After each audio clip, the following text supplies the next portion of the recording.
Baby, baby, baby, do you feel it?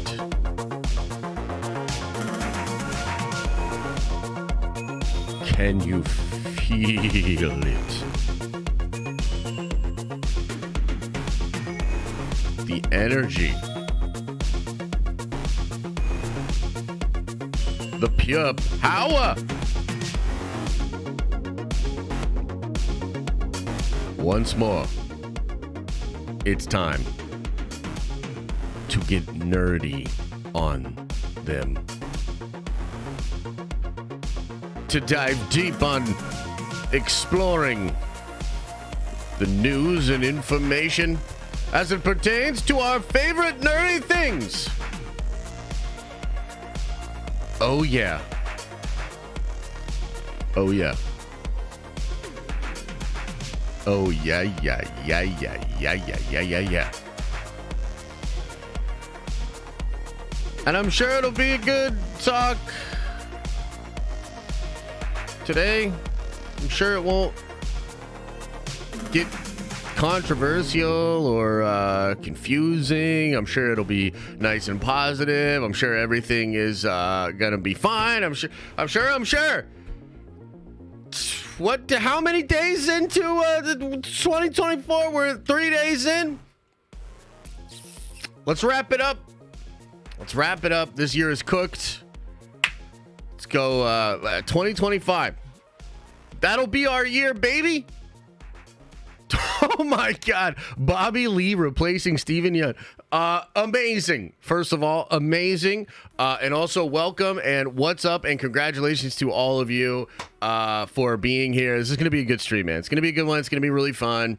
We, of course, have to talk about the Sentry stuff. It's pretty wild. We're going to get into that. You know, Star Wars has also graced us and gifted us with the first official statements by Charmin Obed-Chinoy about the coming Rey movie. Frolicking through the fields, holding hands together as the sun beams down on our face. That's the way I would describe the reaction from Star Wars fans. It's been truly epic. Your hand in my hand, running through the field, we're running up the hill, like just fucking amazing.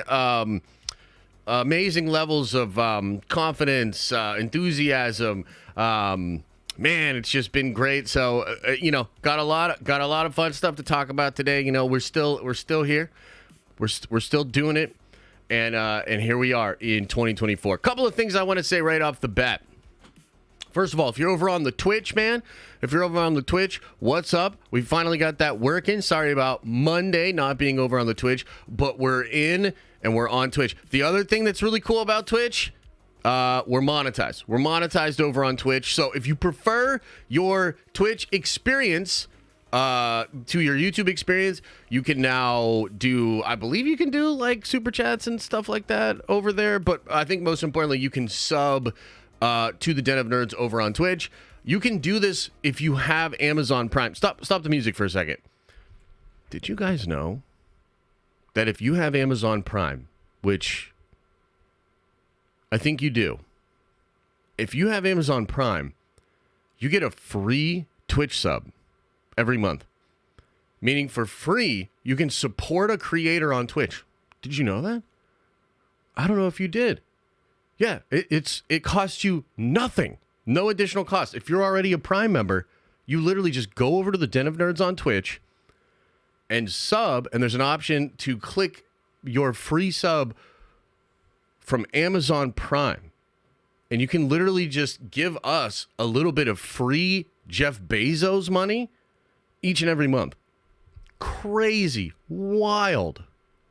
Yeah, insane. It's literally just Jeff Bezos' money. So take a little bit out of Jeff Bezos' piggy bank and put it in mine. Go over to Twitch right now. And in all seriousness, we're going to be looking at sort of revamping all of that and getting that figured out on Twitch, because I want Nerdvengers on Twitch as well. If you're a Nerdvenger on Twitch, I'm pretty sure we can connect it so you have the same badge levels that we have over here on YouTube. And you'll still be able to get access to the Nerdventure only parts of the Discord when you become a member on Twitch. So there's some stuff that we're going to do over there and figure that out. And yeah, I'm excited, man. I'm excited. So go check that out on Twitch. We'll continue to kind of plug that and talk about that more in the coming weeks and months, because there's a lot of stuff that we're going to be revamping in 2024. I'm really focused and excited about 2024. I think it's going to be a great year. So it's going to be really, really good stuff. The other thing I want to say is I want to talk about last night's stream, which I thought was a big hit and was fantastic and representative of a lot of stuff that I want to do in the new year. So, you know, talking about the Twitch membership, talking about being a Nerdvenger, I've always done Nerdvenger only streams, like streams for the members. And I figure, you know, if you're going to support the content, if you're going to support the channel with like a monthly amount, I want to provide something extra, something really cool for you. And when it comes to 2024, we wanted to make all of us better nerds. Okay? That's like the goal, is to kind of deep dive on stuff and really become better, more educated, more cultured nerds.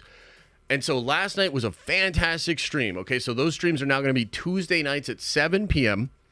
And last night we talked about, you know, the coming year and some of the changes we want to make. But then we started to dive into one of the greatest nerdy questions of our age, of this space that we exist in. And this all has to do with who really created the Marvel characters. Was it Stan Lee or was it Jack Kirby? Okay. And so last night we started to dive deeply on that. We watched the documentary together about Jack Kirby. I thought it was fascinating. I learned a lot of stuff. I already knew stuff about Jack Kirby. I learned even more stuff. We also listened to a little bit of the deposition of a court case between Marvel Jack Kirby and Stan Lee. Now, we didn't finish that. It was a little bit dry, the deposition, but we're going to kind of keep going through that on our separate things and link back up. So next Tuesday, we'll watch some more stuff about Kirby and Stan Lee. And so for the entire month of January, that's going to be the big focus of the Nerdvenger streams. And I thought it was dope, man. So if you haven't seen that stream, like if you're a member, but you didn't stop by last night, go check it out. The beginning part of the stream, pretty casual, you know, fielding questions or whatever. But once we get into the documentary stuff, man, it was fascinating. Like, dude, really, really interesting. It just kind of connects us to our nerdy roots. And especially because, I mean, like, let's face it, like Marvel and Star Wars kind of in disarray. A lot of crazy stuff. Like a lot of the stuff that we're going to talk about today, not even my favorite stuff to talk about, but it is what is the news. It's what everybody's focused on. It's what gets the attention. But it was nice to kind of offer something different and not talk about the latest usual drama thing, and instead go back to Marvel's roots, hear from all of these different creators, and really understand like what was going on in that bullpen with Steve Ditko, Stan Lee, Jack Kirby, like what was really going on and how that birthed this entire Marvel thing that to this day we all really enjoy and we really love and we care about quite a bit. So I just wanted to mention that because, and I'm going to be mentioning that because that's like a big thing that I want to do in 2024 is provide some like real value in those Nerdvenger streams. So, man, I just highly recommend it. I feel like it's always been a good time to be a Nerdvenger, but in 2024, it's a damn good time to become a Nerdvenger because we are going to get edumacated. We're going to experience some stuff together. We're going to experience some really deep cut stuff together. Whew! We're gonna be edumacated. What's the doc called? I believe it was called. If you look up just Jack Kirby documentary, it's one that's on YouTube. I think it was like an hour and 4 minutes. I think it was called like Jack Kirby Imaginative Creator or something like that. So yeah, it was really dope though. It was a good time. So just kind of wanted to mention that. I thought it was a blast. I also kind of had I had like an okay day yesterday, and to be honest with you guys, when we got in there and we were actually just chilling together and watching this, and like I instantly felt better. I had a great time on the stream last night, and I left feeling better than when I started, which is kind of like rare, to be honest. Like streaming can be weird and stressful sometimes, but man, I had a really good time last night. So I highly recommend, if you are a member, come on by next Tuesday. Go watch the one we did from last night. And if you're not a member, consider, because we're going to be doing some dope shit in 2024. 100%. Okay. I'm wondering, is there any other show notes? I'm trying to think. Is there anything else that I want to go over as far as all of that is concerned? And I don't think so. Maybe something will pop up. Maybe not. So for this stream today, guys, for right now, we're going to talk about the Sentry stuff. I want to talk about the Rey stuff. And thanks for the bits over there on Twitch, man. I don't know what that is. I don't really know what's going on, but I appreciate it. So thank you for that. So we'll talk about all of that. But in the back half of the stream, I wanted to go over something a little bit different. There's a big rumor out there that the Council of Kangs could be replaced by a bunch of villains throughout the multiverse.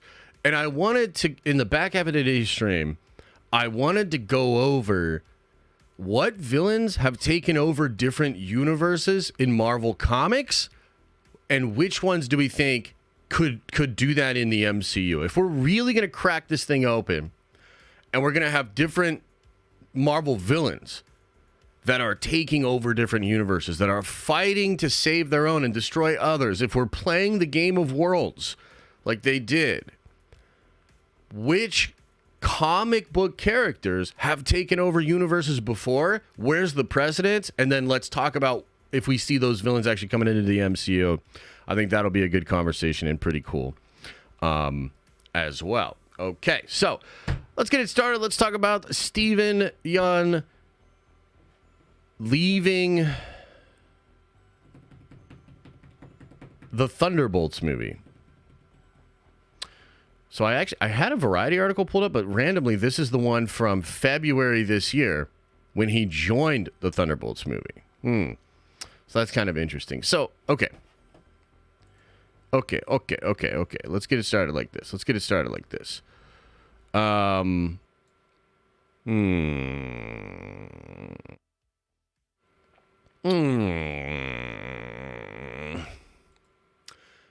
Okay, so Steven Yeun no longer going to be Sentry. Now, I definitely want to get into that. We're going to get into that. But I think maybe first, let's talk about Sentry coming into the Thunderbolts movie in general. Because as far as I understand it, and I follow this stuff pretty closely, that was a late addition to the idea. Okay? So I'm pretty sure when the Sentry stuff was first being talked about, that's not what the Thunderbolts movie was going to be. The Thunderbolts movie was originally going to be kind of like a sequel to the Black Widow film. And it was really going to be like Florence Pugh, Ghost, Bucky, some of those other characters. And they were just going to be kind of like doing espionage. Maybe this was tied to Tiamat Island and some stuff like that as well. At some point, and I want to say this was about a year ago, although my memory is a little bit fuzzy on this. About a year ago, we heard a bunch of crazy reports about Kevin Feige coming in and spicing up the slate. So this was when he decided to put Red Hulk into Captain America 4, which was not in the original script. This was when he decided to put Sentry into the Thunderbolts movie. Again, not in the original script. Now, some of this is just the way they do things over at Marvel, right? Things are in flux, things change. But the way it was explained to me was like, Feige kind of came in and was like, this shit is not dope enough.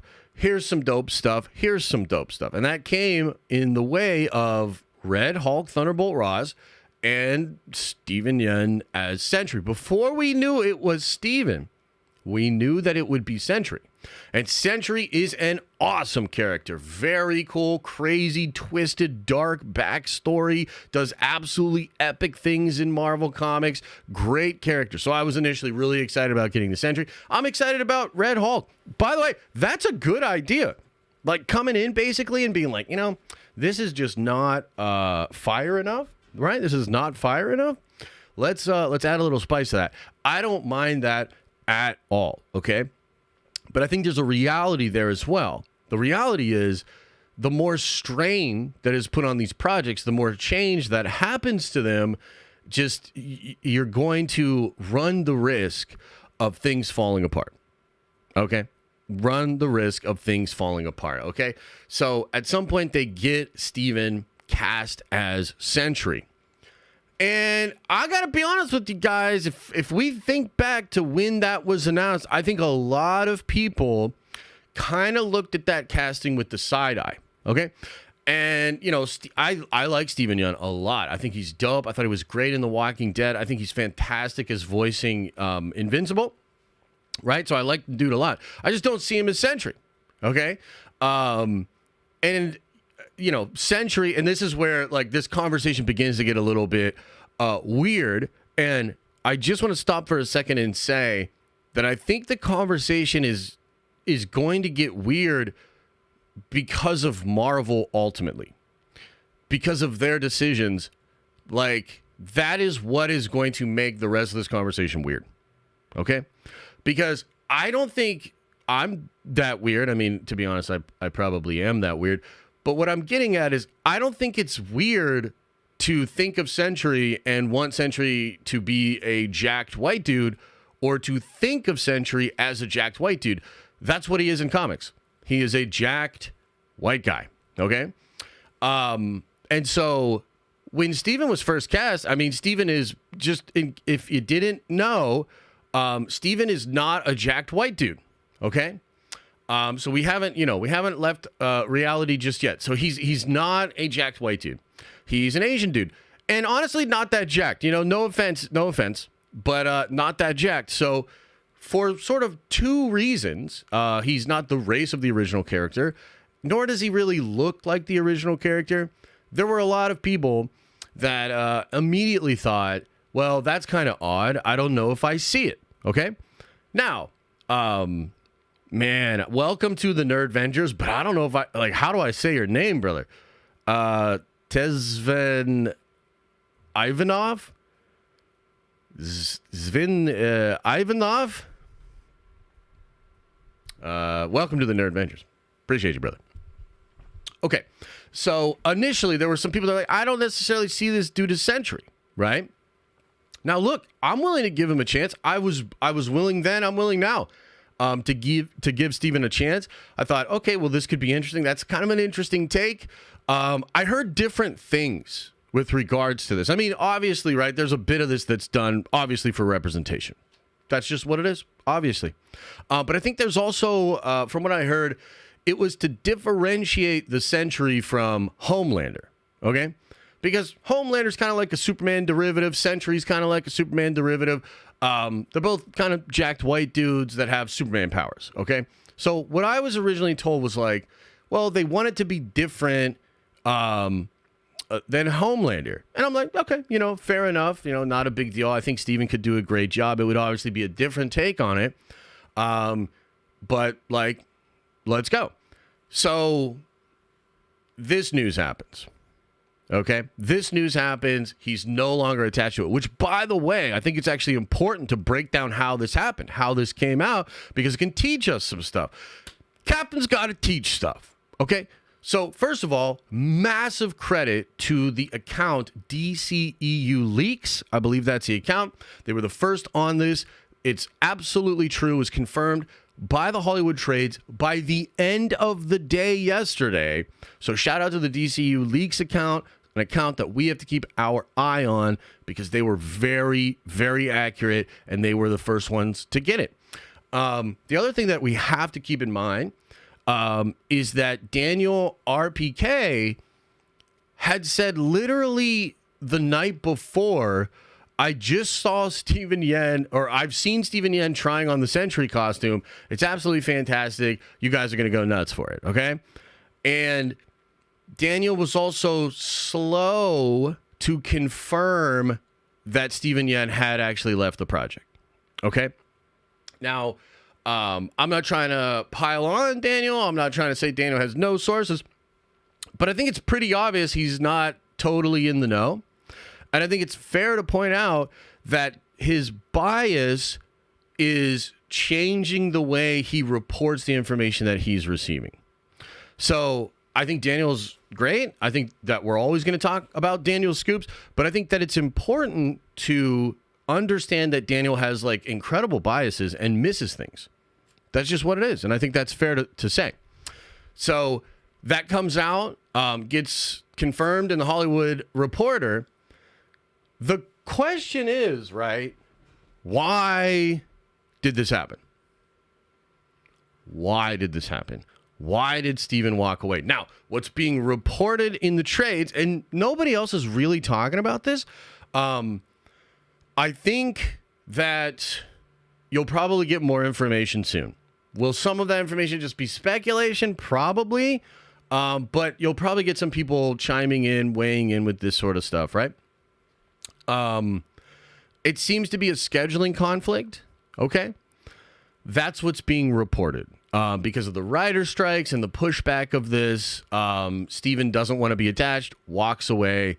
So is that believable? Yeah, of course. I will just say, though, as a big Marvel fan, as a person that's been following this brand forever, it is odd that a big name actor that was sought out for Marvel, that was going to essentially star in a movie, be a super powerful, awesome superhero, it is odd that that guy walked away. Regardless of how you slice it, that's odd. Because on the one hand, yes, it could be a scheduling conflict. That makes a lot of sense. But if Marvel had the cachet that they once had, if Marvel was on the rise in the way that they once were, I don't think you hear this story. I think he signs up, he's going to do it. Because it's so fucking awesome. It's like this, okay? Think about it like this. A Star Wars role or a Marvel role used to be a make or break thing for an actor or an actress.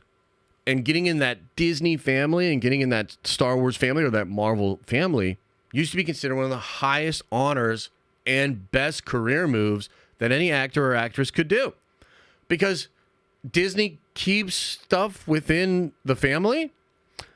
You're probably going to work on other Disney projects if you're working on one. You also can get invited to events.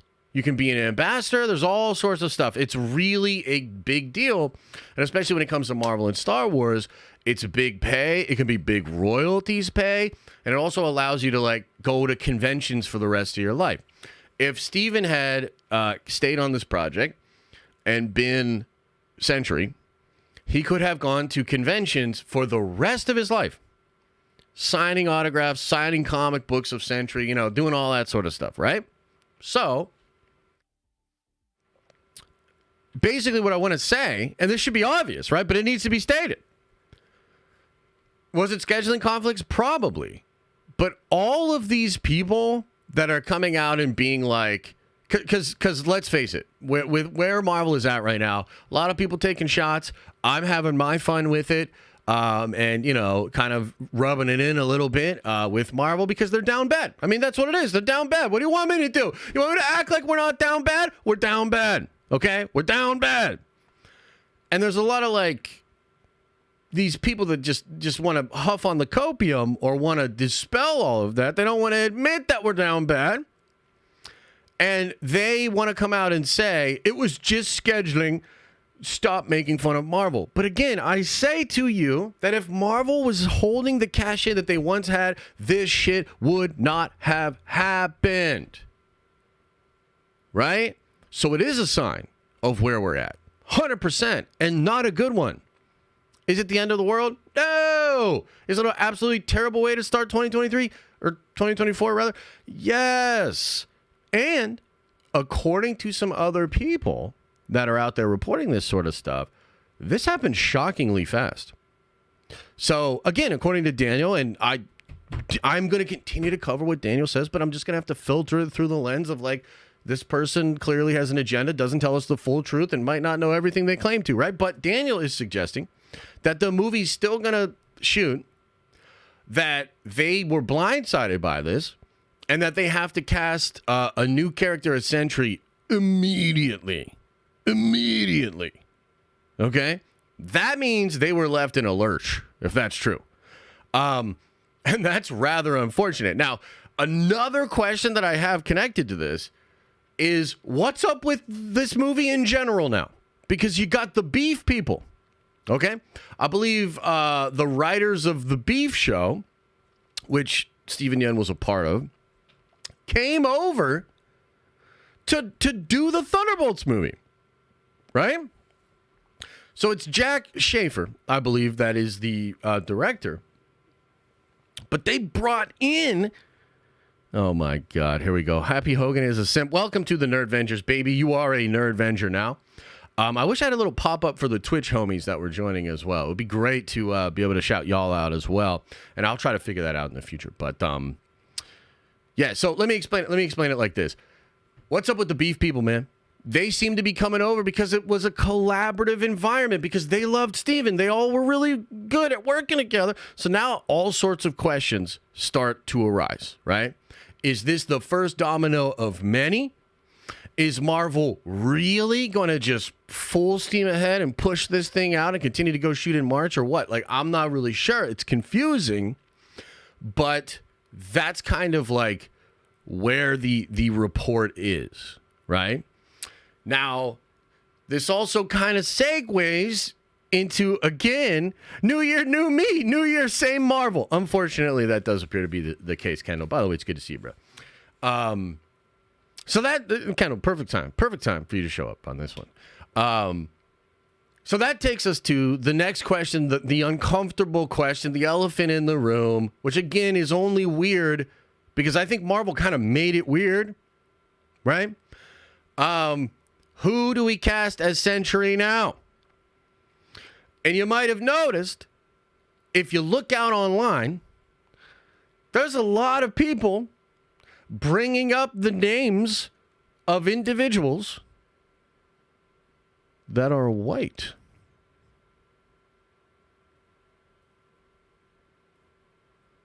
And I say, how dare those bigots? Do they not understand that the moment Marvel decided that Sentry was Asian, he's Asian everywhere forever now? I mean, don't you have enough white people? Don't you have enough? My God, what more do you need? So I personally can't believe the bigotry, the whackness of all of these people.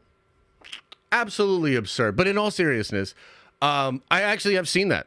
Like a lot of people want the Sentry to be played by a jacked white dude.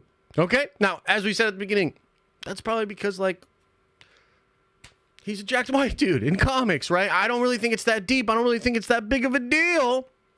However, Marvel has now put themselves into somewhat of a conundrum. Some kind of quagmire of their own making. And I guess we'll now have to see what they do from there. And there's just all this baggage and all these questions and all this like weirdness now that's just hanging over the whole thing. And I don't really think it should be, right? Like I've seen just what I would consider normal ass folks, even influencer folks, just being like, I think Alan Rickman or Henry Cavill would be great as Sentry, which is before they cast Steven Yeun. That's what everybody would say, right? So I guess we'll just see. I'm curious as to what they do. I'm also curious as to what you think they will do. And I think the real talk here, and this is really where I think the rubber meets the road. And of course, I'm not some arbiter of truth. I don't know. I just have my notion, my perspective, right? But my perspective is people don't fucking care, bro.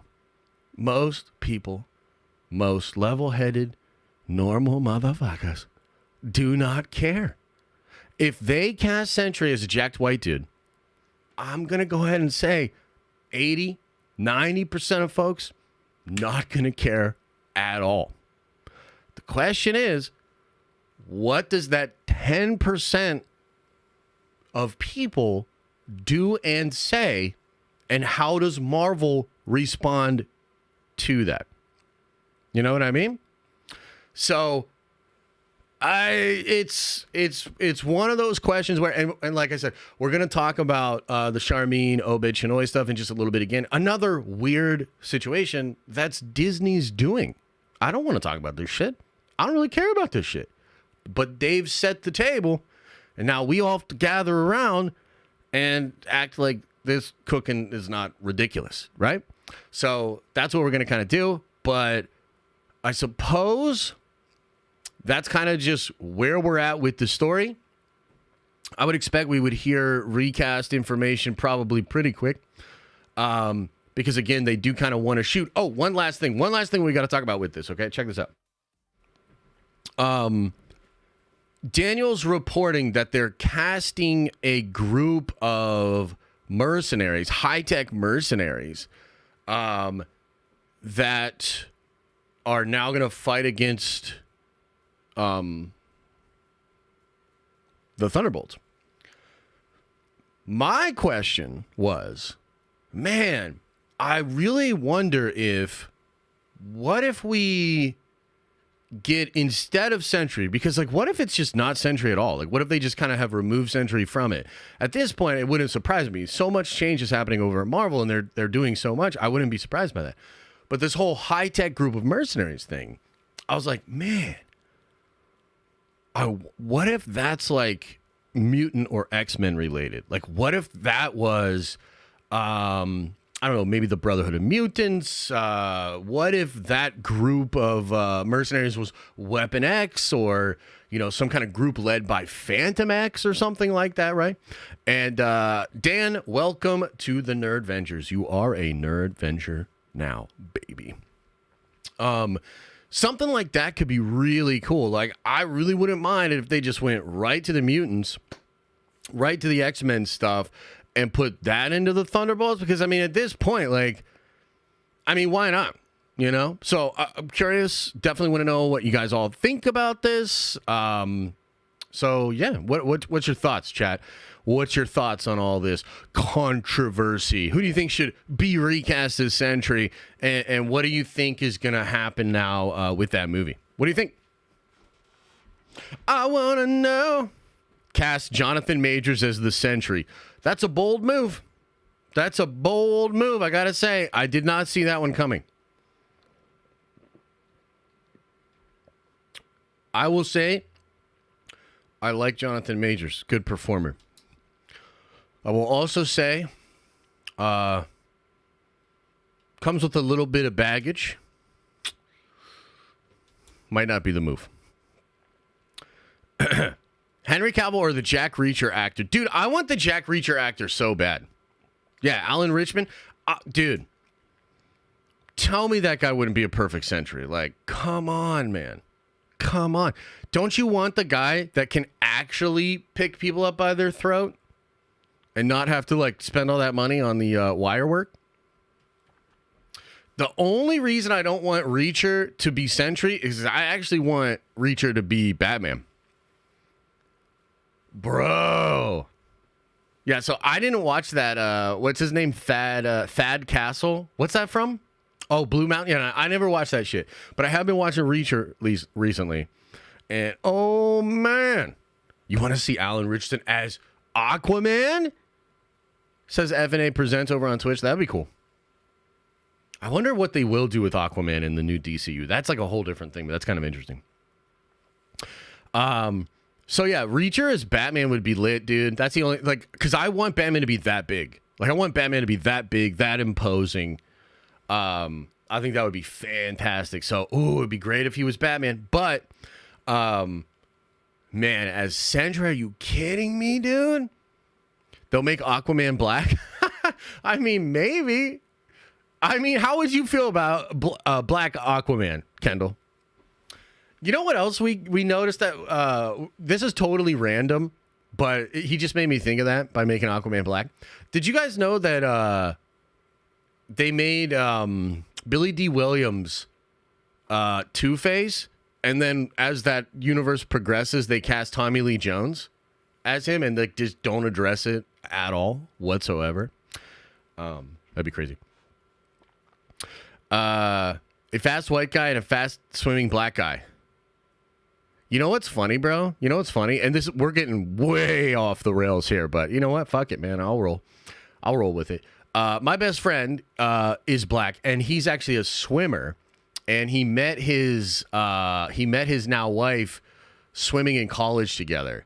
Yeah, one of the reasons that he got into swimming is because there was not a lot of black dudes that went into swimming like that.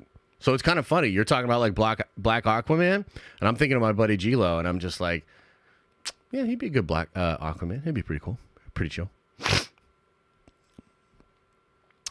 Yeah, he's a good dude. So there you go. Random fact of the day. When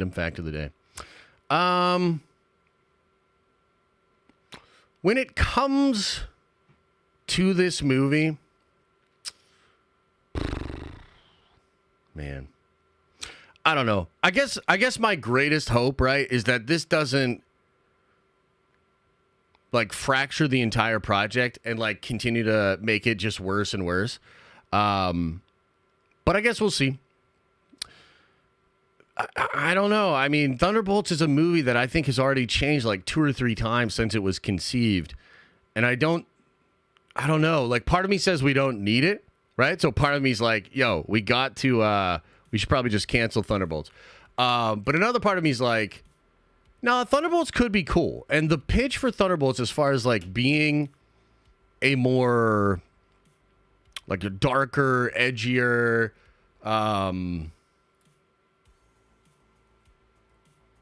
almost like a Suicide Squad kind of thing in the Marvel Cinematic Universe. Yeah, I think that shit could be dope. So, I don't know. From a flavor perspective, I almost feel like we need it. I just hope this doesn't spiral into like... Because I guess here's really what I'm saying. Right now, Feige has... Like, this is kind of the way that I think it happened. He has this, like, focus on the future and the focus on the future projects, the focus on... Secret Wars, all that sort of stuff. I almost feel like he's been so focused on that's why all the shit for the last couple of years sucks. So, you know, part of me with this whole cancellation thing is like, bro, I don't want to be talking about this shit, right? But also, I don't want Feige to be spending all of his energy every day in 2024 cleaning up these movies that aren't that cool, trying to fix these shows that I don't care about, and like just hating his fucking life as he's trying to like fix all this stuff because he put it up on a board at San Diego Comic-Con one time, and now he's like, no, we've got to do that, right? Like, I wished we could give the dude a break, man. Like, just like, what if instead of now trying to cast the right Sentry, instead of trying to figure out that whole drama and weird situation, instead of trying to figure out what the fuck you're going to do with that movie, what if you just like canceled it and started working on Spider-Man 4? What if you started just working on Shang-Chi 2? You know what I mean? So there's like a part of me that's like, bro, I wish this dude would just pull the ripcord on a lot more of this stuff. But alas, they're determined to put it out there. Josh, I thought you were going to stop swearing. I mean, I try, and at least a couple times a year, I try to stop swearing on the streams. I would love for them to be more accessible to, like, families and younger people, but also a little bit, like, I just swear a lot. Like, I kind of just swear a lot. And especially when I'm just streaming and I'm just casually doing this, like, I'm sorry, like, it's going to come out. It's going to come out. It's going to come out, man. Josh, accessible to families. You know, that's a fair point. Maybe I should just let that ship sail, huh? Denim potty mouth? Yeah, for sure. It's a tough one to break swearing. It is. No one cares about language. Let's go. Fuck yeah, let's go! Be yourself. Who's yourself? Can you be accessible to my family? I don't know what that means, but yes. Yes. Okay, is there anything else we need to talk about with regards to Sentry, Marvel, and all that sort of stuff? What else? What else should we talk about with this? Or have we concluded? Have we concluded the discussion? Oh, Jesus. Did we talk about the Avengers 5 cast and how terrible it is? I haven't talked about that. Second time someone has left in months. What do you mean? Who else left? Daredevil League? We can talk about the Daredevil League. We can talk about the Avengers 5 cast. I mean, look. Nia DaCosta? God damn it, Kendall. Kendall, you're going to get me in trouble, bro. You trying to get me canceled, man? Are you trying to get me canceled, bruh? Okay, let's talk a little bit about the Avengers 5 cast, I guess, since you guys want to do that. Okay, Avengers 5 cast, and this has been going around the internet, and like a lot of other things right now, people are dogpiling on Marvel, having a lot of fun at the expense of Marvel, and some of this is deserved. Now, here's the thing that's crazy about this, because I feel a duty, because I feel a sense of duty to try to explain the truth of all this and what's really going on. This all started because somebody asked Alex Perez who he thinks would be the Avengers 5 cast, and he just took a guess. He just literally took a guess at who the Avengers 5 cast would be. We're talking about a movie that 3 months ago was Kang Dynasty, 2 months ago was Avengers 5, and now it's Avengers 5 without friggin' Jonathan Majors.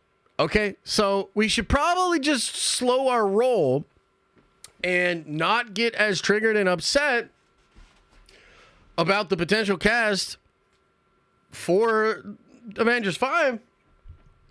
Okay, so that's like, you know, me kind of coming to Marvel's defense a little bit and telling you guys that you're all, you know, wrong and crazy. But here's the thing. I also think it's fair to admit that Marvel could have solve this problem if we just knew who the actual Avengers actually were. So, I mean, look, to me, yeah, this cast sucks. I mean, let's go through it a little bit, right? Let's go through it a little bit, shall we? Captain America.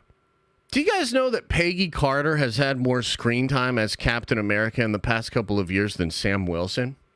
Interesting. Just think about that for a little second. Put that little nugget into your brain.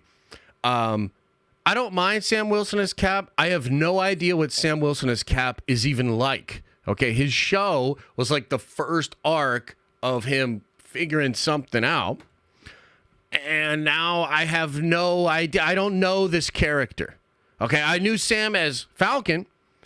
I know Sam's transition to becoming Captain America. Sam as Captain America, I don't know what that is. Marvel, you've got to show me. How is Sam the Captain America? And he's so important, and it's such a big deal. We've seen nothing. We've seen literally nothing with this dude. So how am I supposed to get excited? Okay? It sucks. Captain Marvel. Oh man, Captain Marvel. You know what? I'm gonna say it like this. Captain Marvel is actually an interesting character to have in the mix of actually good characters. Okay? So I'll say that again. Captain Marvel is a good character to have in the mix with like actual good characters. I think she could actually be a great ingredient into something like that. But as it stands currently, you're talking about Captain Marvel. Moving right along. Soy boy, beta, bitch boy, Professor Hulk here.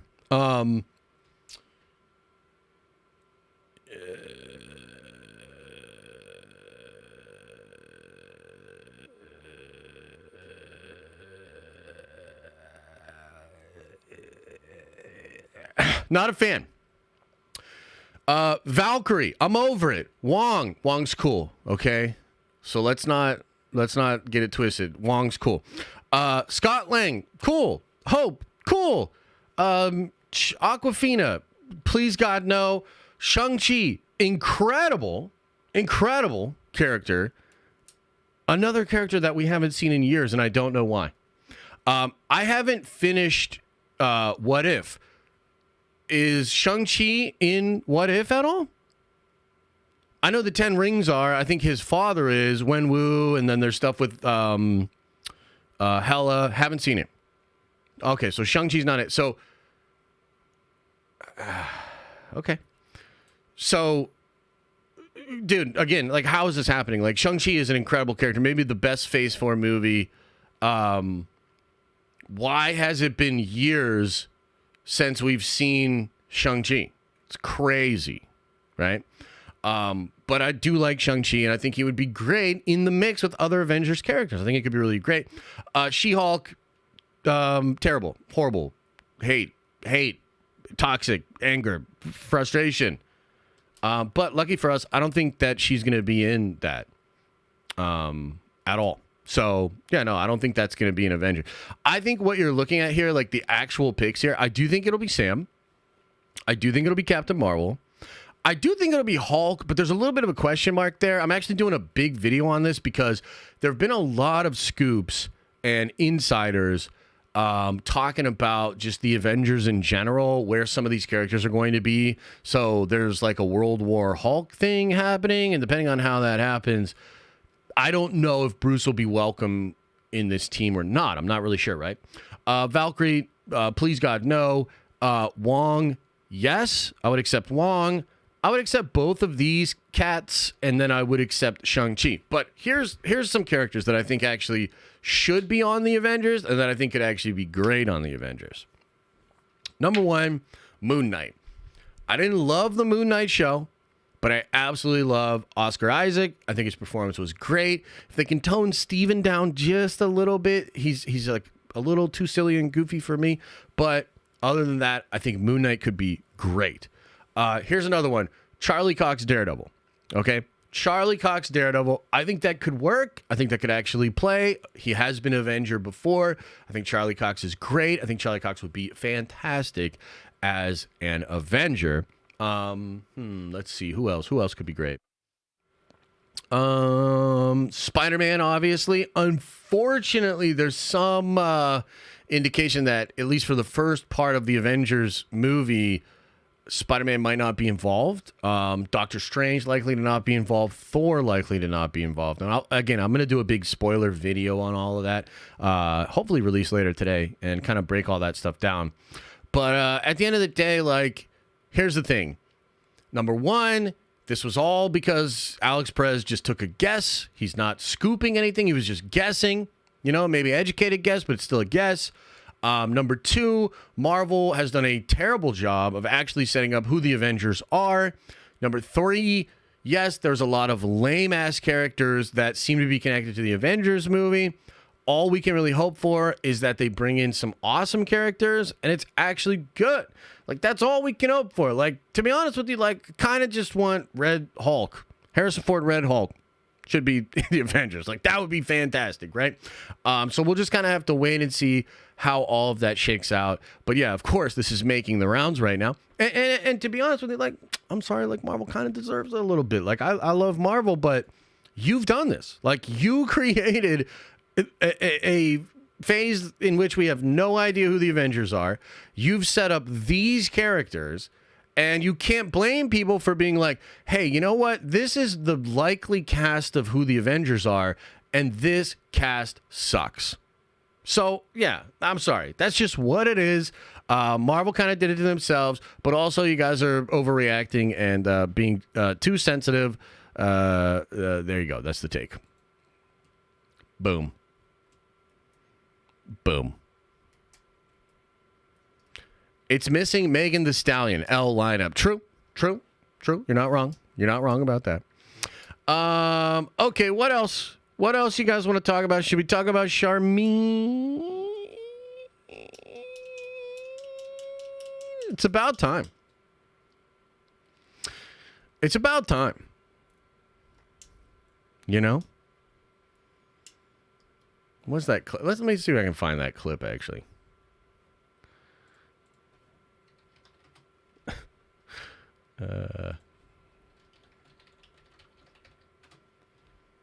And also, why on earth, when I go to the Twitch, where I go to the YouTube homepage, it doesn't have my thumbnail on the stream?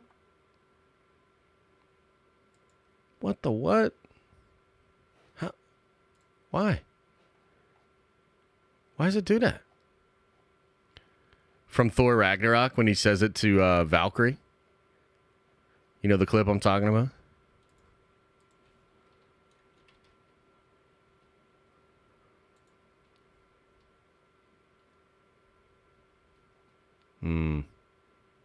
Maybe I can't find it. I don't know. But to me, I just thought like that was like the perfect response. Oh, wait. I think this might be it. Is this it? Let me see. Hang on, chat. Hang on. This might be the perfect response.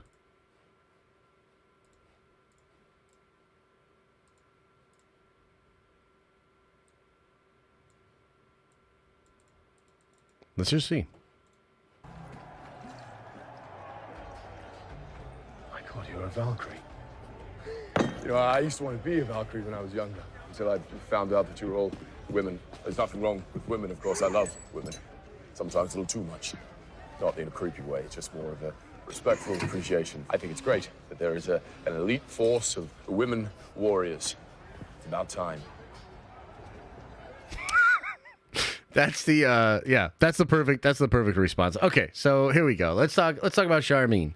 I guess I could probably just find the comments. It probably shouldn't be too hard to find these comments on Twitter, right? Let's just search Ray on Twitter. See what comes up. A bunch of weird shit for sure. Maybe if I do Ray movie, will that be the one? Okay. Here we go. And let's look at this. And I also want to look and see what the fans are saying, you know, because I think it's good. It's good to know what the fans are saying. Okay. Daisy Ridley is returning to the Star Wars as Rey in a new movie from Sharmeen Obaid-Chinoy, who is said to become the franchise's first female director. It's about time that we had a woman come forward to shape a story in a galaxy far, far away. Right. So, couple of different things here. I think the most important thing to keep in mind is that Kathleen Kennedy absolutely wanted a female director of Star Wars. I don't know if you guys knew this or not. Oh wait, hang on. Sorry, I gotta start this over because I didn't hit the recording for the clip. Okay, so here we go. Check this out. So I don't know if you guys knew this or not, but Kathleen Kennedy really cares about female representation and about elevating females in Hollywood. I think at one point she said something like, I want half of my board to be made up of females or half of my executives to be females or something like that, right? So I don't know if you knew this or not, but that is an important thing to Kathleen Kennedy. And of course, you know, Kathleen Kennedy helmed the Rey movies, which were like the first Star Wars movies kind of starring a female lead. You know, I think Star Wars has done a pretty good job with female representation over the year, giving us one of the greatest female characters of all time in Leia, right? But, you know, fair play to her and to Disney. They wanted to create the Rey movie, the trilogy, and they did. She's been saying for a long time, because she's been getting difficult questions from the press, because sometimes the press will be like, you know, Kathy, you say all this about female representation and female this, female that. When is a female going to direct a Star Wars movie. Okay. And so the female president of Lucasfilm was hell-bent on getting a female director for a Star Wars movie. And she did it. And that director was Patty Jenkins. And it was a match made in heaven. It was awesome. I mean, Patty Jenkins was an inspired choice, an incredible filmmaker, dropped this dope video of herself talking about her father as a pilot, talking about wanting to honor her father, talking about how much she loved Star Wars. I got the feels. When I saw that video. I was excited. I thought it was a great pick because, sure, Patty Jenkins is a female. By the way, Patty Jenkins, after directing Wonder Woman, she's actually been on record in interviews saying, like, why do I have to keep being talked about as the female director that did this? Like, I'm just a director, like, you know, but that's neither here nor there. So Patty was going to be that female director. Prolific name, great pick. And then this is what happened. The female president of Lucasfilm couldn't fucking figure that shit out, just like she can't figure it out with anybody else. And just like has been done a million fucking times over the past couple of years, the project fell completely apart. So then Kathleen Kennedy went to find a different female director and crafter of the story. And I think at this point, and this is a little bit of speculation, but from my perspective here, it's probably the case that Kathy was like, well, I can't work well with others, especially high-profile creative people that have earned their way in Hollywood. So instead, I will find a very low-profile person that technically knows how to say cut, and I will empower that person so that therefore I will have more control over this situation and it won't fall apart like all of the other projects have fallen apart over the last couple of years. Now, that person is Sharmeen Obaid-Chinoy. Now, I don't have anything personally against Sharmeen, but Sharmeen is an activist. And I don't mean that in the sense of like a lot of you buttholes on Twitter that try to be reply guy and, you know, push social justice or whatever. No, I mean like she's an actual activist, an award-winning documentary director that has talked about very important issues. You know what I mean? And respect. Like, yo, like real respect. Like that's some real shit. It's more real than a lot of shit I do. Good for you, Sharmeen. That's the person that Kathleen picked to be that first female director of a Star Wars movie, okay? Now, here's something else that's kind of interesting to add into this story. Damon Lindelof, another high-profile creative force in Hollywood, was put on this Rey movie, had a vision. But just like all the other creative force of nature kind of people in Hollywood, Kathy can't get along with them. So Kathy hires Sharmeen to direct the Lindelof movie, and Lindelof didn't even know that shit.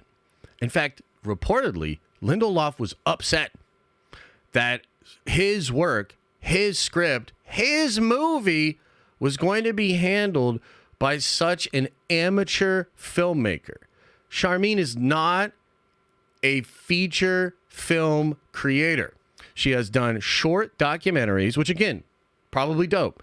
Won a couple Oscars. She directed a couple episodes of Ms. Marvel, and now she is being handed the reins of the next Rey Skywalker important legacy type of a movie. Okay.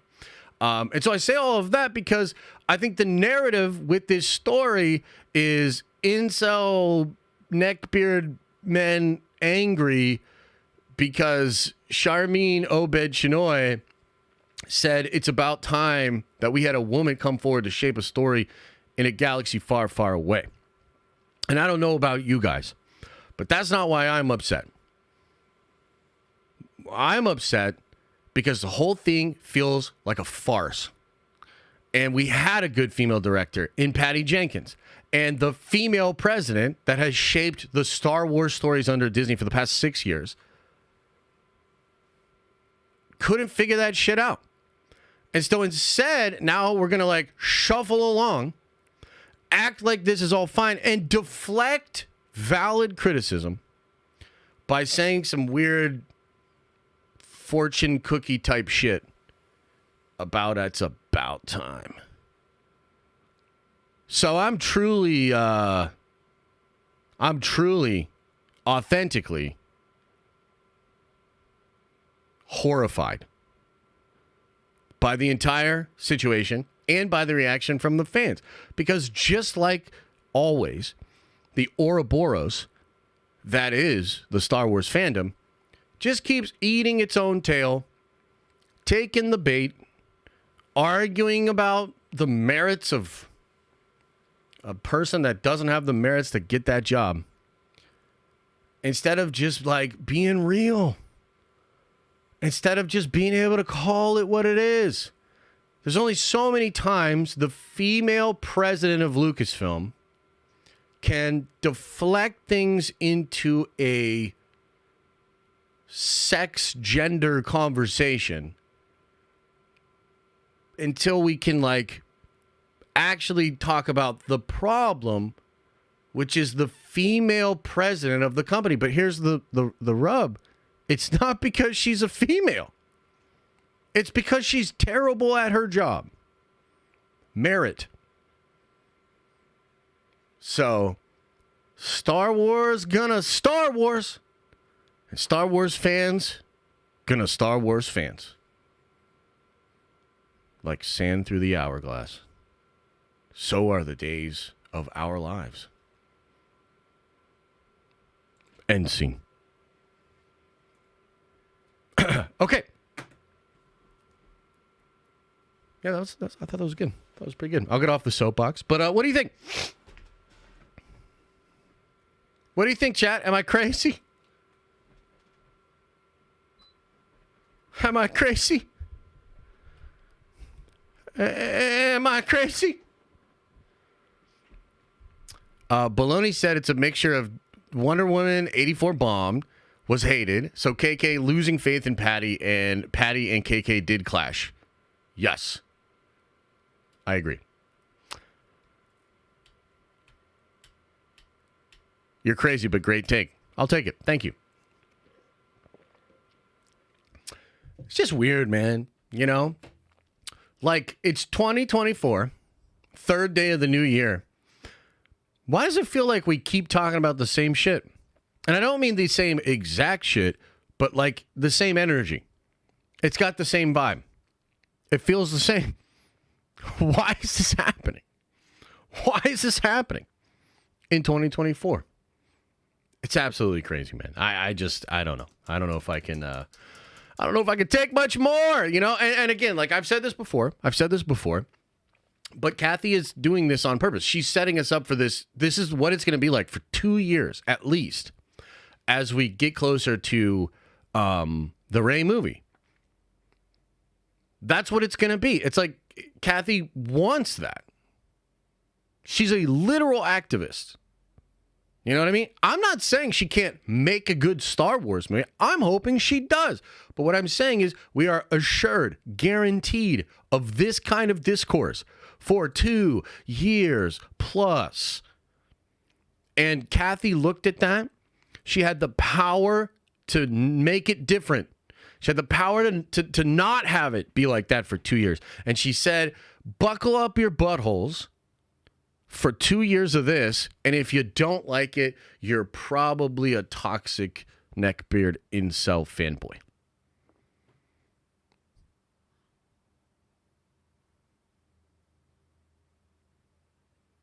So here we are. Here we are. This is what we are doing. Here we go. Okay, now let's shift into something that's actually kind of cool, right? Let's shift into something that's actually nice to talk about, and that's fun.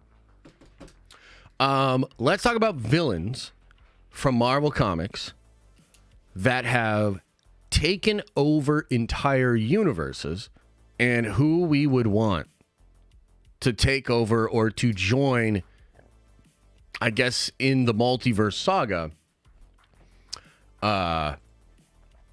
for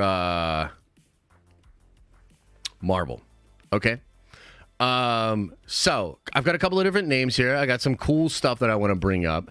The first person that I want to bring up here, and this did happen in Marvel Comics, is the Red Skull.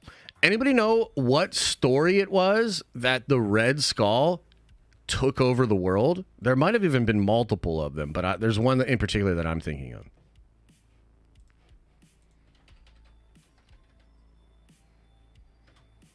Anybody? Let me see if I can find a good picture. I want a good picture of the Red Skull, man. Yo, was Red Skull in What If? He was in the first season, wasn't he? Was he in the second season? Chat?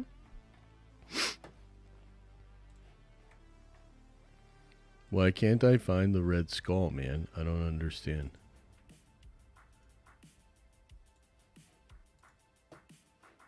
Okay. We'll do it like this. Ooh, but that's such a great picture. Hang on, I'm going to do this one. Ah, shit. I like that picture. And let's get this shit zoomed in, baby. Look at that big, beautiful red face. Okay, let's see here. What were you guys saying? When was this done? Ultron Apocalypse, yeah. Red Skull in What If, Illuminati shit, Red Onslaught. No, so the Red Skull was the villain that took over in Old Man Logan.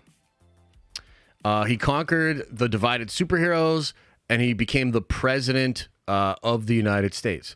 So in the universe that Old Man Logan takes place in, which is a great story,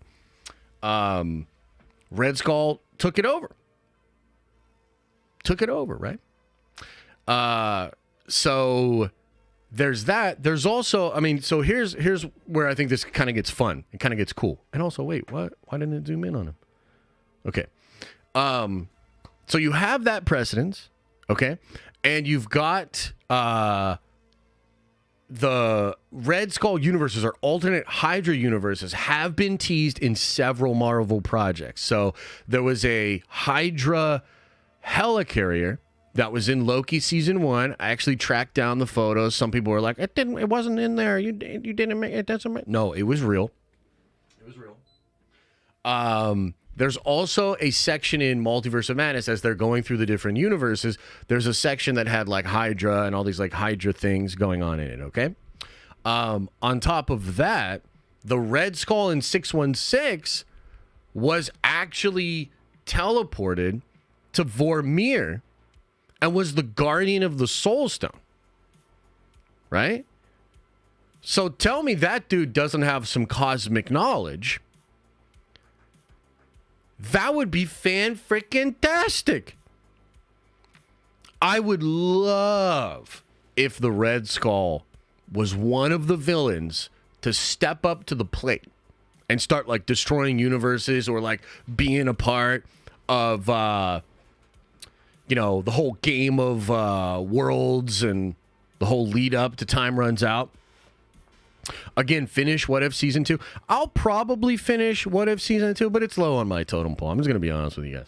Like, I wasn't really enjoying, there was a few episodes I just didn't enjoy, and I was like, I don't know about this. Maybe I'll just watch the finale. Would that work? If I just watched the finale, would I understand, like, a lot of what you guys are talking about? Red Skull and Deadpool 3? I don't know. Wouldn't that be cool? The last 2 episodes, it's not that good. I mean, I thought What If was all right. Started out really strong. I liked it. But, yeah. So it would be really cool to get a Red Skull as one of those big multiversal villains. And again, there's precedence in Marvel Comics for him taking over the world. Next one I want to talk about, and this one would be like crazy. I don't think they will do this,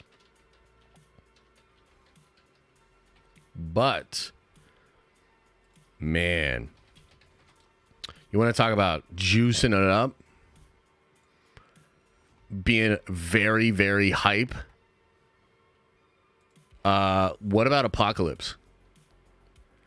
Age of Apocalypse. Oh my goodness, look at this image. This is a brilliant image. Let's see if I can.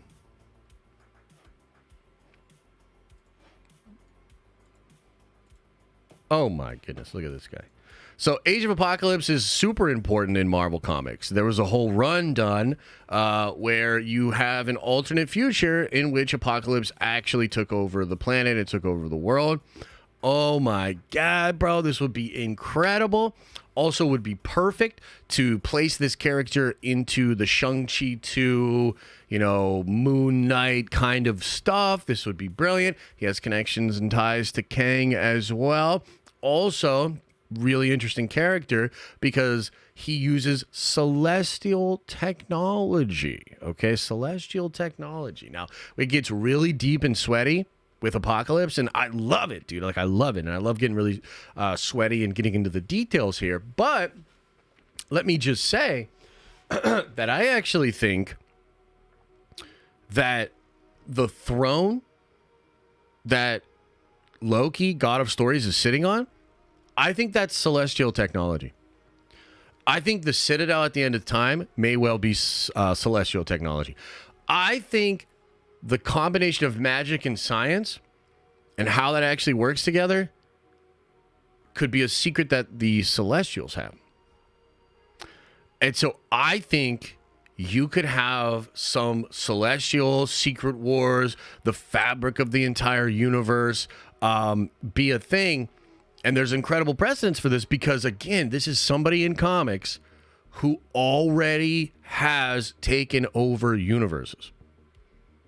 The Age of Apocalypse universe. I mean, in the Age of Apocalypse universe is dope, bro. Like the Nightcrawler from that universe is like this pirate dude with all these swords, and he like mercilessly murders people.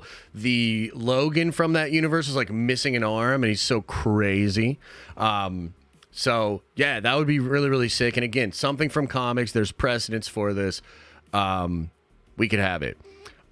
This is kind of an interesting one. But what about the Sentinels and Master Mold? Does anybody know where I'm going with this one? Because in Days of Future Past,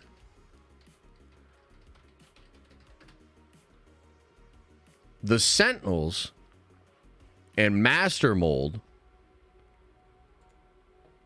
are the main villains. I want to get like a dope picture of the Sentinels. Yeah. Yeah. This one's cool. See if I can open that up there. Oh, yeah, that's pretty sweet. So what about a universe where the Sentinels... Oh, Master Mold? Y'all don't know about Master Mold? Master Mold. Let's look him up. He's like a Ultron Sentinel, basically. Let's see what they say on the Marvel site here. Okay. Master Mold, you know what? Let's just drag it over here. Let's get educated together. Master Mold was created by Boulevard Trask to build up an army of MK1 Sentinels to control the mutant population. However, this version was damaged when the Sentinel headquarters was destroyed by the X-Men. After Trask's death, government, United States, put the Sentinel operation in the command of Stephen Lang, a mutant-hating bigot who began reconstructing Sentinels with Trask's notes for his own goals. Blah, blah, blah. Master Mold suddenly believed it was Lang himself. So he kind of gets like the consciousness of Lang put in there. And yeah, he's just like, I think the main thing is like he's able to like upgrade and produce sentinels like at will. It's really, really crazy. As a robot, Master Mold is immune to poison, sickness, and mind attacks. Can also survive underwater without air. His hull provides him with protection. His brain module can be detached and repair themselves, building a new body. He has all the Sentinel weapons. Higher capacity bent towards production. Sentinel production. Nano Sentinels. Tychokinetic Sentinels. Size manipulation. Master Mold's an absolute beast, man. So that could be kind of interesting. And there's different ways they could do this. I think, what do you guys think? I think they're going to have the Sentinels in Marvel's 616. I think they're going to have the Sentinels connected to Stark technology. That's what my gut tells me. Is like they'll create the Sentinels. It'll probably be something that damage control or the United States government creates with some Stark technology. And so I think that could be kind of interesting. A future world that is taken over by the actual Sentinels and the actual robots, and maybe have it tie into Stark as well. Couple of other ones to go over here, guys. And again, these are people from comics that actually took over entire universes, okay? So the next one we got to talk about, of course, is Ultron. Age of Ultron. Now, this one's kind of interesting because Ultron is rumored to be returning to the Marvel Cinematic Universe. And Ultron, super badass in comics. I don't think we've got enough badass Ultron stuff in Marvel. Like even the Age of Ultron movie, it's pretty much nothing like the Age of Ultron comic book, which involved like Logan going back in time. It was really, really crazy. And I really like the Ultron character. We've seen a version of Ultron in Multiverse of Madness that was like a perfect version that was created that didn't take over the world and cause all of this chaos. But we can imagine there would be another universe where Ultron succeeded. Okay? So this one's kind of unique because there's comic book precedents, but there's also like Ultron. He took over the multiverse and What If, right? So there's a lot of like buzz around Ultron, and I think people could really get into it. What do you guys think about Ultron taking over a particular universe? Like, what if like one of the universes that we have to fight against in either Avengers 5 or on Battleworld or maybe before Battleworld is like an Ultron universe, but also has versions of the heroes that have integrated with Ultron, like Tony Stark in Age of Ultron was like this hybrid dude. Let me see if I can find what he looked like. If anybody in chat can like get me a picture from like the Age of Ultron comics and like how that looked, let me see if I can find this. Because it was sick. Oh, here we go. Age of Ultron.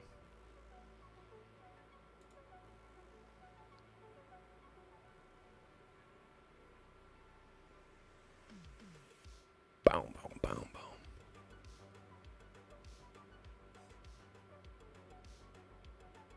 Let me see if I can find it to show you what I mean.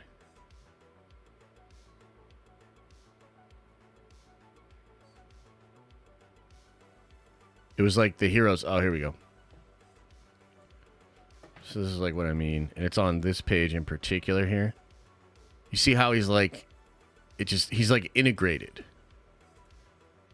with the Ultron stuff. You see? And so you could have, not only could you have like here villains and Ultron villains, but you could have these like weird, almost Borg like versions of the characters, which I think would be so fun, man. Like that would be so cool. So yeah, that's another one that's, it's kind of like an obvious pick, but it's also really, really fun. One of my favorites would be King Thanos from Thanos Wins. Let me see if I can pull that up. Oh man, King Thanos, dude. King Thanos. Oh, this would be like my favorite, man. I want this to happen so badly. I want it. What the hell's going on here? Oh, wow. Look at this. This is so cool. Okay, so I'll pull this up. This was announced a while ago. This was last year, September 11th last year. D23 talking about a King Thanos ride. Okay, so they were actually canonically going to use King Thanos for this big multiversal ride when it comes to an Avengers theme park. This ride was apparently delayed, but that is the guy right there. And the Thanos wins storyline is super badass, dude. Absolutely crazy. So it would be nuts to bring like an older, more grizzled version of Thanos that was like an actual, you know, king that won. And dude, right now, Thanos is kind of getting punked out. Like in a lot of What If episodes, Thanos just kind of brushed aside and kind of punked out, which is a little bit of a shame. So I think if you had a universe presented where Thanos was actually one of the ones that kind of stepped up to the plate, you know what I mean? Oh man, that would be absolutely fantastic. So that's of course a really good one there. A couple of more I want to go over here. Two left that are just absolutely incredible to me. So cool. One of them is of course Doctor Doom. Now, how many times, chat, has Doctor Doom taken over universes? I'm not really sure. I would say a few. You know, a few different times he has taken over universes. Of course, most recently, he took over the entire battle world, everything that was left of the multiverse after time runs out, and he ruled over battle world as a god. There are other universes where Doctor Doom has taken over a universe. Really interesting stuff, and of course would be fan-frickin-tastic if we got that. Another one would be Hydra Supreme, aka Captain America, world in Secret Empire. Okay. Now, I've been cheering for this one for a long time as well because look, this was a very controversial comic book story, and in a lot of ways, people are still butthurt about this story. I actually thought the story was cool. It's pretty wild, and it also represents what I think would be something really freaking cool to kind of like give us a villain to cheer against, but we also kind of like because it's Chris Evans as Captain America and shit like that. So basically, man, like the way I kind of see this going down and what could be really dope was if we start to see these kind of universes come together, right? So you've got a universe where Doctor Doom took over, okay? You've got a universe where Master Mold took over.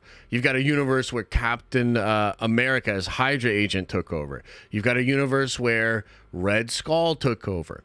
You've got a universe where Apocalypse took over. You've got a universe where, what's one of the ones that I'm missing? Thanos. Thanos wins. Took over. Ultron took over. Man. Like, imagine if we had those characters start to pop up in all of these different movies instead of Kang variants. Do you know what I mean? Like, what if we got those villains to step back up to the plate, become the things that was threatening our universe, become a part of the big story that they're trying to tell, overarching as we get towards Secret Wars. Maestro Hulk would be great. Oh, that's a great pick as well. Yeah, Maestro Hulk would be fantastic. And if we got a cabal of those villains, because here's what you do.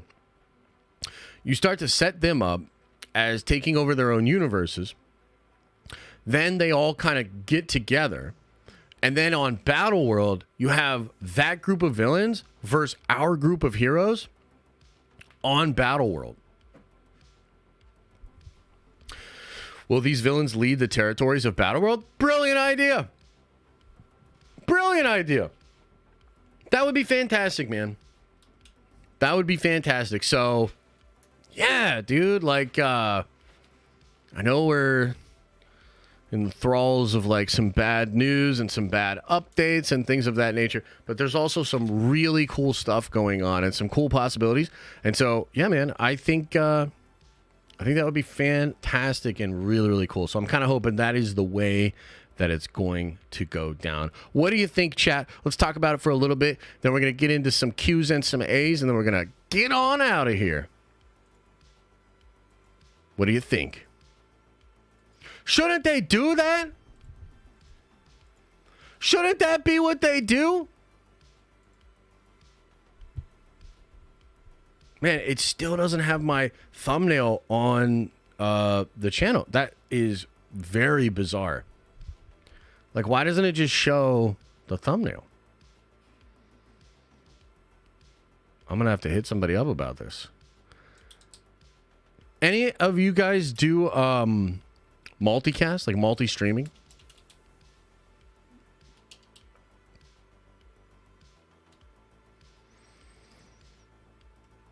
Brooklyn Doom needs to be the new Kang. Yeah, why not?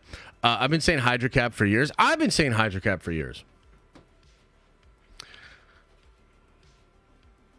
One runs on ego and past. One runs on business, nuance, nerdy news. Better vibes. I don't know what that means. Disney messes up everything. I mean, yes, that is true as well. Yeah. Ryan does? Does he get his goddamn thumbnail to pop? Like, why? I'm looking at the screen right now. There's no thumbnail. Sheesh. It's kind of lame.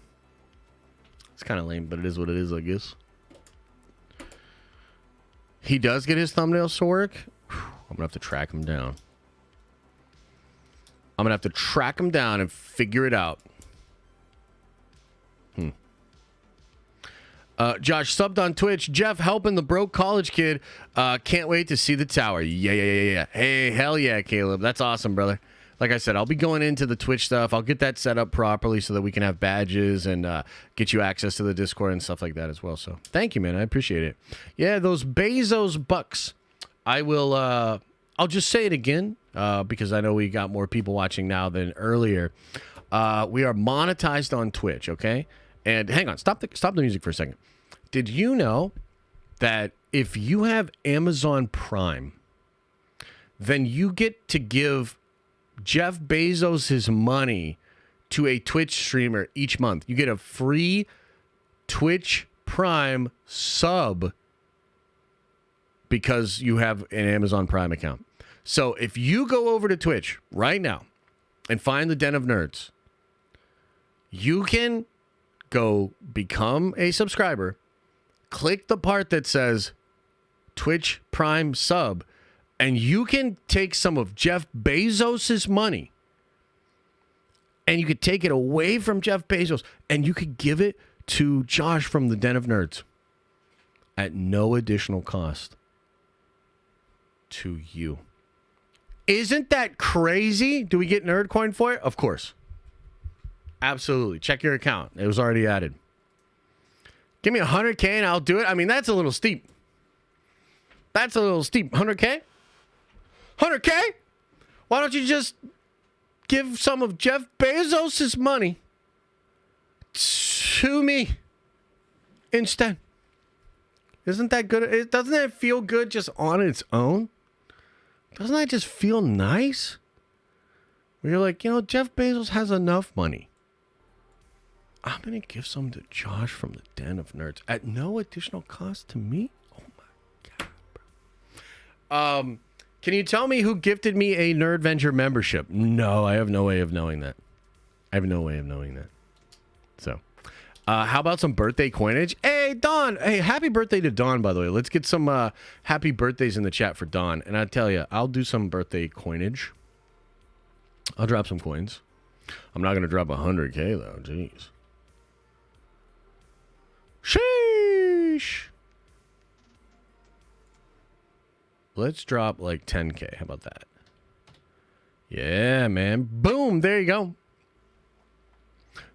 10,000 nerd coin for everybody watching right now. And I want to try to figure that out so that it can drop on Twitch as well. I'm just not sure how all of that works, so I'll have to figure it out.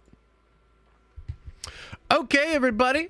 Let's get into a little bit of Q&A. We'll go over some of the member chats, some of the super chats. We'll hang out on the chat, and then we're going to call it a day. Appreciate you guys for being here, so thank you. Ivanov, welcome to the Nerd Avengers again. I was going to try to say your name, man, but I don't know if I can. I don't know if I want to risk it.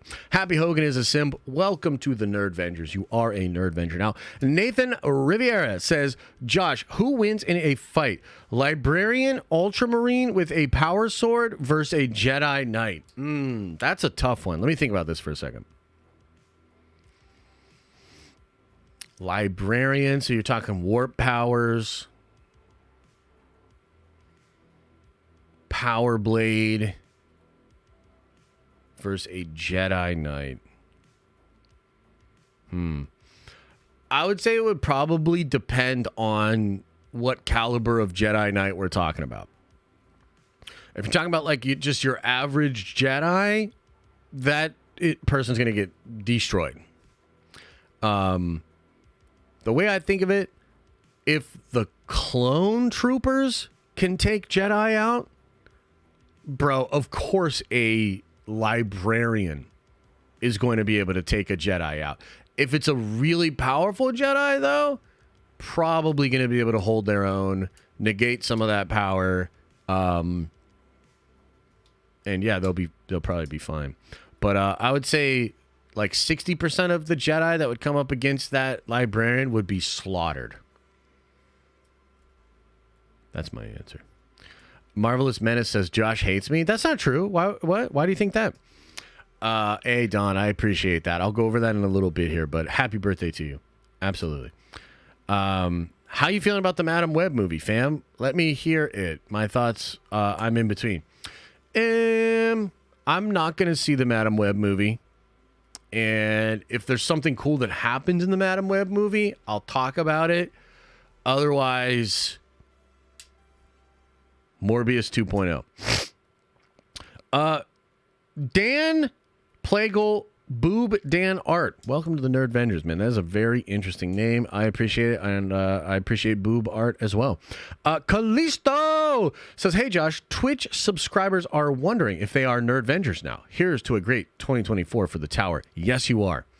If you subscribe, or I guess, yeah, become a subscriber on Twitch, you are a Nerd Avenger now. So technically, you could become a Nerd Avenger for free if you just give me some of Jeff Bezos' money.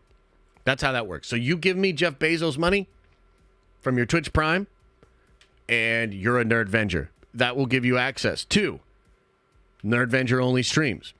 That will give you access to Nerd Avenger only parts of the Discord. That will give you access to all stuff. All kinds of stuff. Isn't Twitch the porn site? Jesus. Okay, Life Brick says, Andrew Lincoln as Sentry, 1,000%. Yeah, no, that would be kind of cool. I'm not going to lie. I like Andrew Lincoln. Not as much as some of you guys, though. Some of you guys really be liking Andrew Lincoln. For sure. Dar Boyd says, shouldn't the girl from Hawkeye be in the Avengers lineup? No, because she's going to be in the Young Avengers lineup because they're still doing that.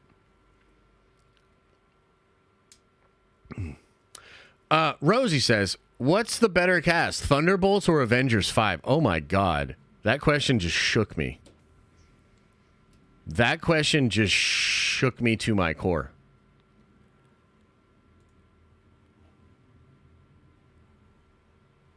I'd have to say the Thunderbolts.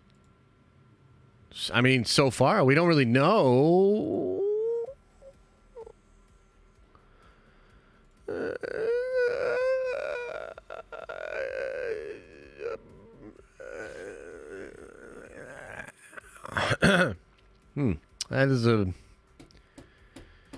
That is an interesting question. Thanks for that.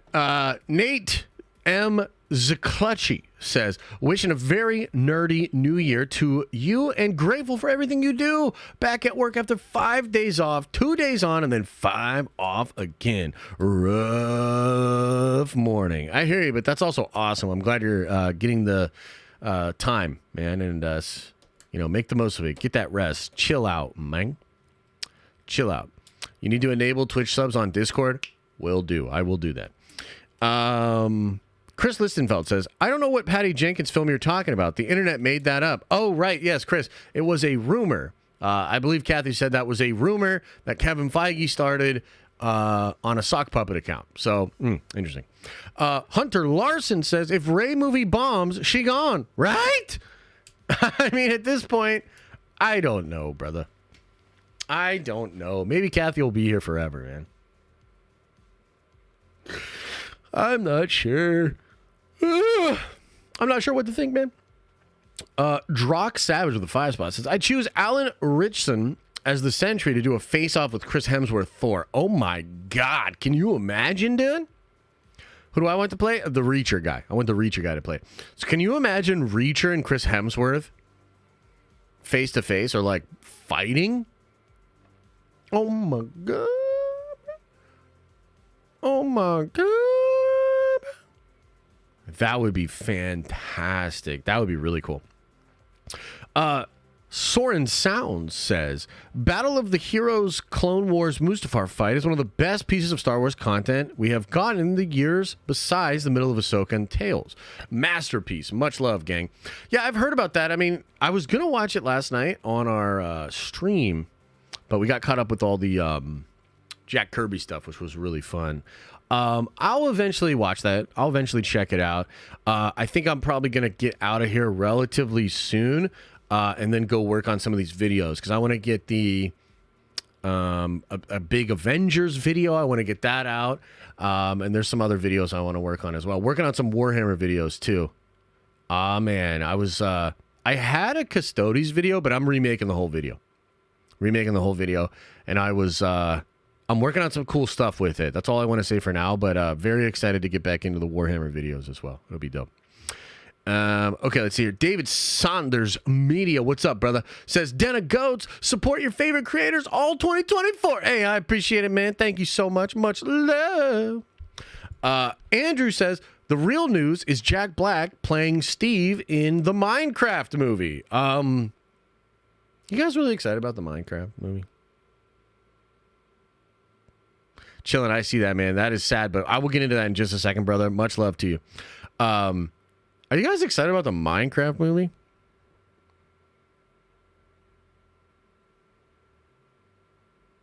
Yeah. I guess there will be some people that are. I like Jack Black, so that's all right. Don says, thank you, boss, and every single Nerdvenger brother and sister here. Much love to all. That is very sweet. And again, I hope you have a very happy birthday. Chillin says with a 10 spot, that's very generous, man. So I've got a couple of deaths in the family coming up. I'm super grateful for this community and my own little one I've managed to form. I'll be needing all the nerdy distractions I can get. Nerdvengers for life. Take my money. Yeah, that's a very tough one, bro. Life is, in a lot of ways, dope, beautiful, awesome. It's also a journey that is guaranteed some very rough shit. We're all going to lose parents. We're all going to lose loved ones. We're all probably all going to die. Maybe we go into the singularity, I don't know, become AI immortal hybrid things. I'm not really sure. But life currently is just guaranteed to have some fucking bumps in the road, man. And it's one of those things. It's like very weird that that's the way it is. So some of those things I dread, like saying goodbye to my parents. I mean, I can't even, don't even like to think about it. So it's going to be terrible. But I guess all you can do is enjoy the time that you have. Try to keep a good head on your shoulders, keep a good perspective, try to bring good energy. And we love you over here, man. We love you over here. So if you ever need a distraction, get into the Discord, hop on one of these streams. It's all good. My in-laws are never going to die. Jesus. Caden Beatty says, super hyped for Chapter 1 of Unity. Always a good feeling to bring in the new year as a Nerdvenger. Chat, give Josh the Bezos money. Much love. Hey, I appreciate it. Update on Unity. Number one, I spoke to the letterer this morning. The letterer is swamped. I mean, I was trying to get the book out before Christmas. Then I was like trying to get it out before New Year's. And I obviously want it to be out as soon as possible so you guys can read it. He's swamped with work. Some people dropped some emergency stuff on him. He's probably not going to have something to show me until late next week.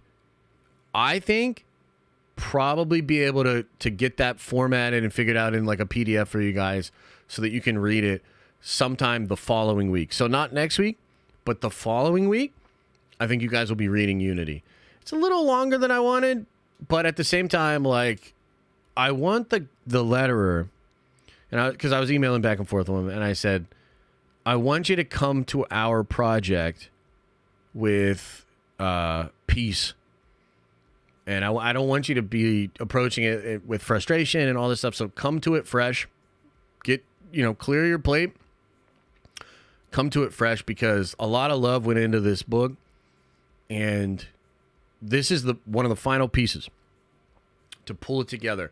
The letters is it's the whole thing kind of, but it's really just, it ties together the storytelling, the art, all of it together. So it's a really big deal. And I was just like, man, I understand, I'm not upset. And I just want you to get to it, come fresh, put some good work in that. And it was cool. Like, it was cool to talk to him because I'm sure, there's other ways you could approach that. And, my thing with the team and with the creative work is like, sometimes you make your best work when like everybody kind of comes together with freshness and can do their best. Deadlines are, of course, real. But I'm not so upset about like a little delay that I'm going to be like, bro, you need to do this, bro. Because then that's how I feel like how you get shitty work. So, Ivanov says, been watching 3.5 years now. Thanks for all you do. Nerdvengers for life. Let's go. Also, it sort of sounds like Svitan. Haha. Much love. Hey, I appreciate you, man. Bratia Borussia. My friend. Space Trick Serial TM says, hyped to make a stream. Going weed vegan for the new year. That means edibles only. Oh, okay. Also figured out how many O's it takes to get the Marvels 4. I don't know what that means. And also, how do you do vegan brownies? Because isn't it just the fat? I mean, I guess it would have to be vegetable fat. Because it doesn't get extracted from, like, it's not water soluble. Like, it has to be fat that extracts it, right? So, like, normally that's done with butter. But butter's not vegan. Vegan butter? What? What's vegan butter? Like almond butter or something?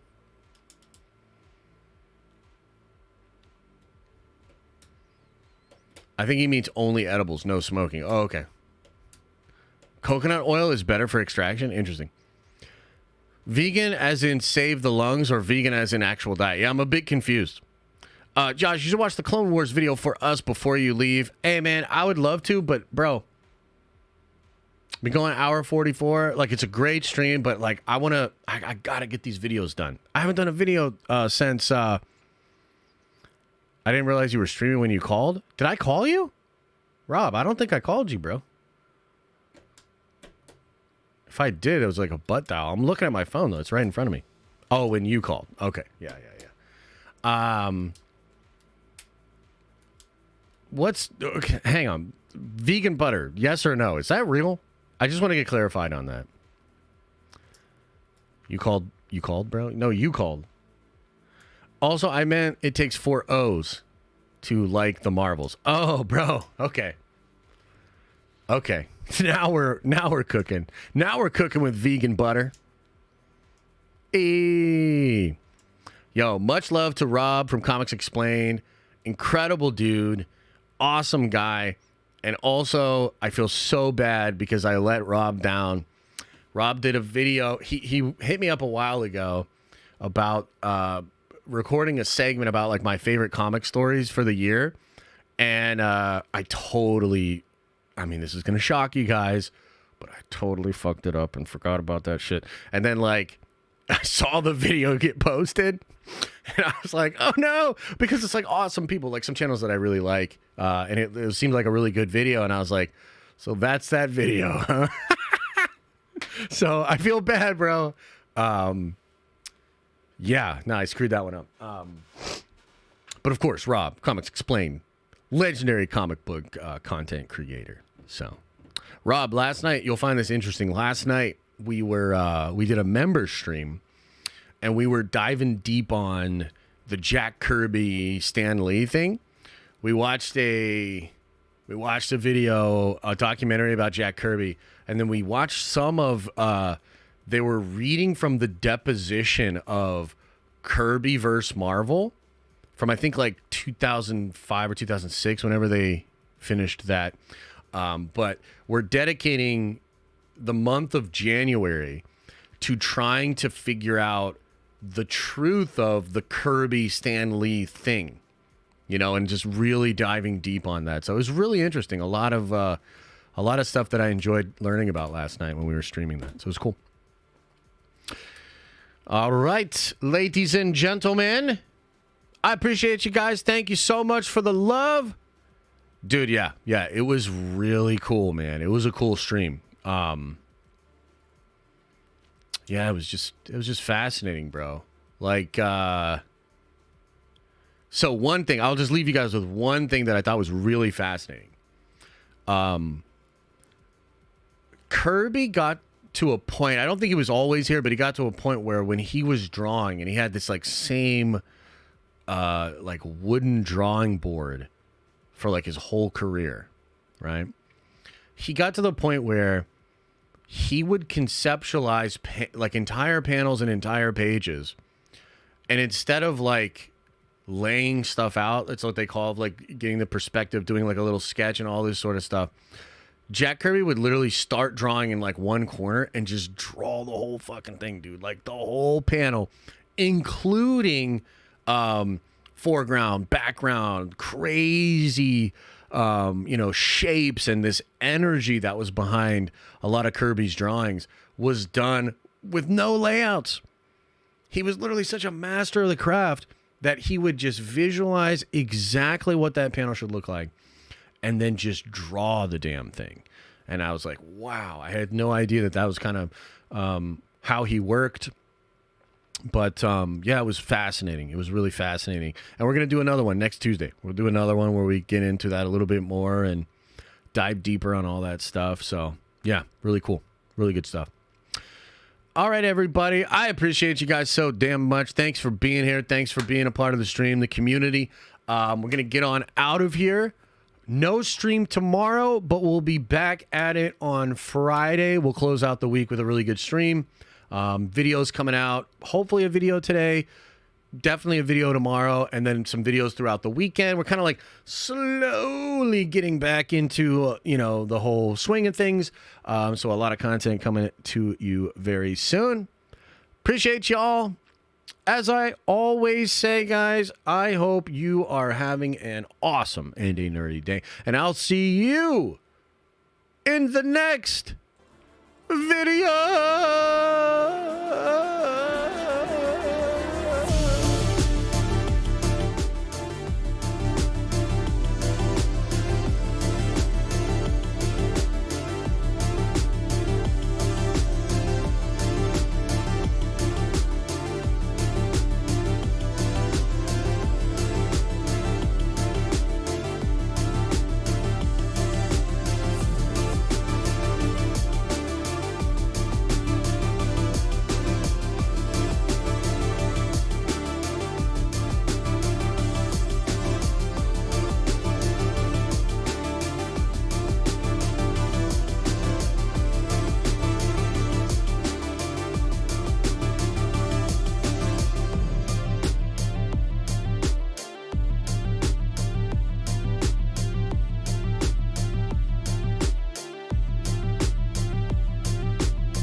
Is everybody gone?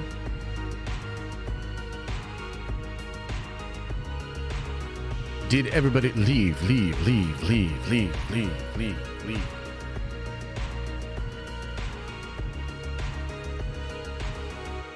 Yea, though we walk through this valley of the shadow of what the fuck is Disney doing, I shall fear no evil. For the Nerdvengers are with me. And we will carry this torch through the 5 bullcrap episodes of Echo that are dropping all at once, right exactly the time that the review embargo lives. Through the X-Men 97, that might be a watered-down cash grab of something I hold sacred and dear. To Deadpool 3, which is going to be titties and dope. And to Agatha Covenant, who gives a shit for 8 weeks leading up to a bullcrap episode of what the fuck is going on. Oh my god. The point is, we'll do it together.